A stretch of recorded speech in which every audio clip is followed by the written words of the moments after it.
Speaking exclusively to GB News, the Home Secretary Shabana Mahmood has tonight outlined how she claims she will salvage this rape gang inquiry after 48 hours of complete and utter chaos. 4 grooming gang survivors have quit over concerns about the inquiry being watered down. They've also had concerns that they were being silenced, made to sign things like confidentiality agreements, and that the scope of this inquiry would be broadened to take the edge off the Pakistani Muslim element of it. There was also concerns about who would chair this inquiry, with one individual being an ex-police officer with links to the Labour Party and another being a lady who works in the social sector. Both sectors, of course, that need to be investigated as part of this inquiry. The other bit of drama, if you want to call it that, from today is that the potential chairwoman also quit today. Well, speaking to GB News exclusively tonight, a TV exclusive, I can now reveal to you what the Home Secretary has said in this lengthy statement. It is time for truth. For years, the victims were ignored. A few, this channel amongst them, listened to them and gave them a voice. But to its eternal discredit, the state, in its many forms, did not heed their call until it was far too late. In time, we came to know this as the grooming gang scandal, though I have never thought the name matched the scale of the evil. We must call them what they are: evil child rapists. We must acknowledge who they were too. Whilst the data is scant, and shamefully so, Baroness Louise Casey's report was clear that, quotes, disproportionate numbers of men from Asian ethnic backgrounds were amongst the suspects for group-based child sexual exploitation. Like all who read that report, I was horrified by what Baroness Casey exposed. Some of the most vulnerable people in this country were abused and exploited at the hands of predatory monsters. It was and will forever remain one of the darkest moments in our country's history. The victims and survivors were failed, both at the time of their abuse and in the many years afterwards. They were not believed, they were treated as an inconvenience. In some cases, they were even made suspects themselves. I know that the only way that we as a country can move forwards is when we finally get to the whole truth. That is why this government committed to a full statutory national inquiry. This inquiry must uncover how these crimes were allowed to happen and root out state failure wherever it occurred, by the local government, national government, policing, or elsewhere.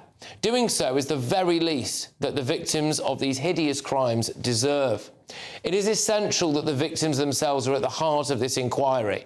It was for that reason that we set up a victims group to support the inquiry in its inception and throughout its work.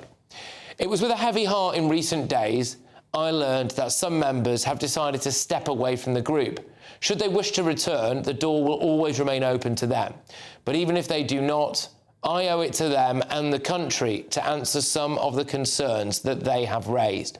Firstly, this inquiry is not and will never be watered down on my watch. Its scope will not change, nor will its intent. It will be robust and rigorous. It will direct and oversee local investigations with the power to compel witnesses and summon evidence. Secondly, this inquiry will focus on grooming gangs, and that will not change. Thirdly, it will explicitly examine the ethnicity and religion of the offenders. I know that some are frustrated that they are still waiting for this inquiry to begin. I understand that frustration and I feel it myself. But I also know that we have to get this right and to take the time to do so. Crucially, we must appoint the right chair to lead this work. Unfortunately, that task has been made harder by the intense, albeit justified, pressure that will be placed upon the person who fills it. I hope and believe the wait will now not be much longer. And once the inquiry begins, the truth will follow. There will be no hiding place for those who abuse the most vulnerable in our society, nor will those who ignored victims and even covered up what occurred be shielded from the truth. A moment of reckoning will come. So that is the statement given exclusively to us here at GB News. It's TV exclusive. A couple of points just quickly that stand out to me there is there was not the desire, clearly, to use the turn of phrase Pakistani rape gangs. She used the broader term, quoting a previous report that had the kind of catch-all word Asian in there, and I know that winds a lot of people up. That's one takeaway from me. However, what I will say is that clearly the Home Secretary appears to be acknowledging, at least this Home Secretary appears to be acknowledging the strength of feeling from vast numbers of the British public, especially GBNews viewers and listeners, giving us that very lengthy statement directly to us. But first, I mean, this is really the bit of the show that I've been most keen to do, actually, because it's important to put the victims and the survivors right at the forefront of this. We've just been hearing from Home Secretary Shabana Mahmood responding to what has been a complete car crash few days for this rape gang inquiry. Now, speaking exclusively to GB News, Shabana Mahmood vowed that the inquiry won't be watered down, that it will be robust, it will be rigorous, and it will focus on grooming gangs, and that it will explicitly examine the ethnicity and religion of the offenders. Well, Fiona Goddard joins us now, a very brave grooming gang survivor. Fiona, thank you very, very much for joining us again.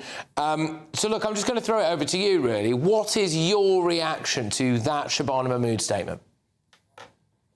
I suppose there's nothing necessarily wrong with what she said. For me, it's a complete lack of recognition that the Safeguarding Minister publicly called me a liar today. There's no apology, there's no recognition. This woman is supposed to represent women and children's safety, and she has nationally called a grooming gang victim a liar, knowing that I'm not a liar either, and that I have the emails and the texts. I think for me to take anything seriously that any government official has to say, there needs to be an apology for what I have been put through today. Just outline, to outline for my viewers and listeners, Fiona, if that's okay. So you're talking about Jess Phillips there, aren't you? Yes. Now I'm going to play a little clip of her in the House of Commons, which is this, and then we'll talk off the back of it, all right? I have said that 1,000,000 times from this dispatch box, and yet the same thing gets peddled again and again. So that was a very energised Jess Phillips in the House of Commons today. Could you outline to my viewers and listeners what she accused you of specifically, please, Fiona? So in my resignation letter, I made public about the attempts to widen the scope and also how the inquiry would be conducted, extending it from localities to regions. She said that them claims were categorically untrue, even though she was aware of them because of personal text I'd sent to her outlining what we were being asked, and her response back to me was that she knew that the question was being asked and that she couldn't make the decision without it being consulted on. So she called me a liar while she knew the truth. And you then took to social media today, and I think we're witnessing a little bit of that on the screen now. You then published actually an email and what appeared to me to be a phone message or something like that anyway, yes, of you communicating directly with her about that. So you basically... Well, I mean, I don't want to use the word liar on this show for various different legal reasons, but I mean, it would appear that she was not being entirely honest. Yes, no, she was not. And I think it's quite concerning that she would rather try and damage the character of a survivor than take some responsibility herself. I do think Jess Phillips needs to resign. I think the only logical move forward from this point is her resignation. How can she represent women and children's best interests if she would rather try and discredit a survivor, knowing that survivor's being truthful, than take some responsibility herself? How did it make you feel when Jess Phillips, in your view, basically accused you, a survivor, of lying?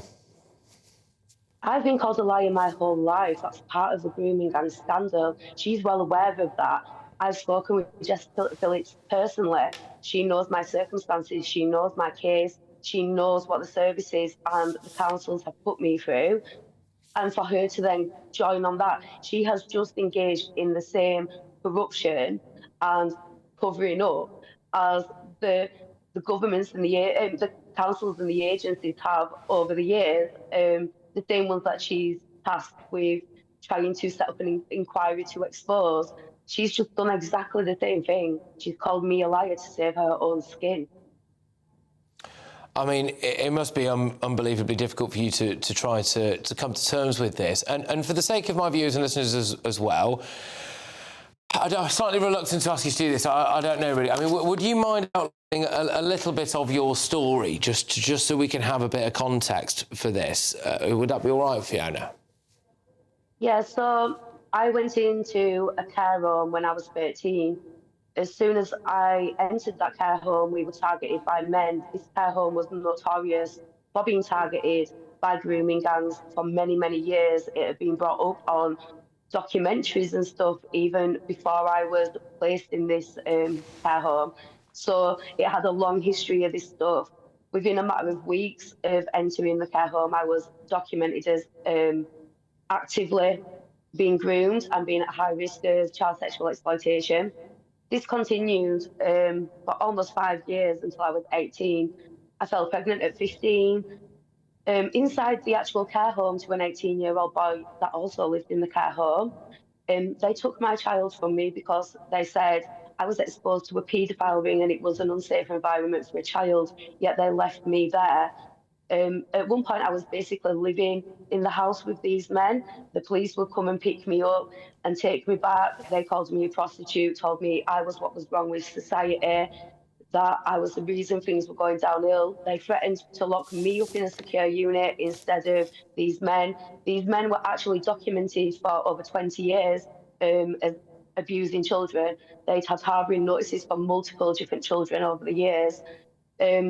There was over 7 instances of the serious case report found where I had actually disclosed serious assault, sexual assault or rape to the services, and they had never investigated, including me turning up covered in blood, telling them I'd been raped, and they never even rang the police. Even I got spiked at 14 and had a fit, and they left me without medical attention. They just left me laid in the bed for 3 days. There was no care there at all from any of them. They didn't care. The police actually even took me back to the men's house once, dropped me off and told them to have fun with me. The way they spoke to the men about stuff, they basically explained if I signed myself out of care, the police would not have to come and come and find me anymore. So that made the men come up with an idea of me getting signed out of care so they could take me to Kashmir. And that was upon conversations with police officers. To take you to Kashmir in Pakistan? Yes, to take me to Kashmir in Pakistan. Luckily, they couldn't because I never signed myself out of care, but that after a conversation with police officers, that was then the men's plan. So I actually exposed it to Look North anonymously in 2014 after multiple times of reporting my abuse and it never being investigated. That started an investigation, and in 2019, 9 men were convicted for 132 years for 22 counts of abuse against me. There was another girl involved in the trial, involved with one of the perpetrators. The other 8 was exclusively in relation to me. And then a serious case review followed where it was evident my care records had gone missing. The whole thing's been a mess from the beginning, all of it. And the fact that I sat in the Home Office with Jess Phillips and I told her all of this, plus more, a lot more. I could tell you so much more, but we'd be here forever. She knows all of this, and then she's publicly just tried making me out to be a liar. She also knows I received death threats and abuse off of the Pakistani community quite a lot. I get accused of being paid by Israel, which I find quite funny. So for her to publicly try and make me out to be a liar knows that she's just put me open to receiving abuse and hate from the people that follow her or don't believe in the grooming and scandal in general. I find it very, very unprofessional what's happened today. It's devastating on so many different levels, what you've just said there. And I admire, I mean, there isn't a word in the English language that I can use to articulate how much I admire you putting your head above the parapet, coming on, talking about things, opening up and making sure that the actual truth can come out there. I'm going to ask you a final question, and just let's try to be relatively quick with this if we can. Based on what Shabana Mahmood has said there in that statement, she's left the door open, Fiona, for you to want to go back to be a part of this inquiry if you want. Is there any way of that happening? if Jess Phillips resigns and Saba Kaser gets taken off as victim liaison, and I'm quite glad that she has specified that this is going to be targeted at grooming gangs, that it is going to follow what has been outlined by Louise Casey. That's reassuring now. I think if we hadn't gone public, that wouldn't have been confirmed, but it has been. I also think they need to now do a lot more work into choosing the right chair, and then maybe I would reconsider. But without that happening, I don't think that I could engage with this and feel secure. Do you think we need a chair who's not from Britain? Do you think we need a complete outsider? Yeah. Yes, as I said earlier, a judge from the Commonwealth sounds good. A country that follows the same legal morals as our country, that understands our processes. Somewhere like Australia, Canada, somewhere like that. I don't mind them having people like Jean Gamble on as advisory roles towards an independent chair of that stature. But having a police officer not in charge of this inquiry. Yeah, a police officer as well who's got links to the Labour Party reportedly as well. It's not a particularly good thing. It would seem to make obvious sense to not have that. Fiona, look, thank you. Honestly, I just want to thank you so much, and I hope we can stay in touch as well. We will stay in touch, and I wish you all the very, very, very best. It's Fiona Goddard there, who is a grooming gang survivor. Thank you.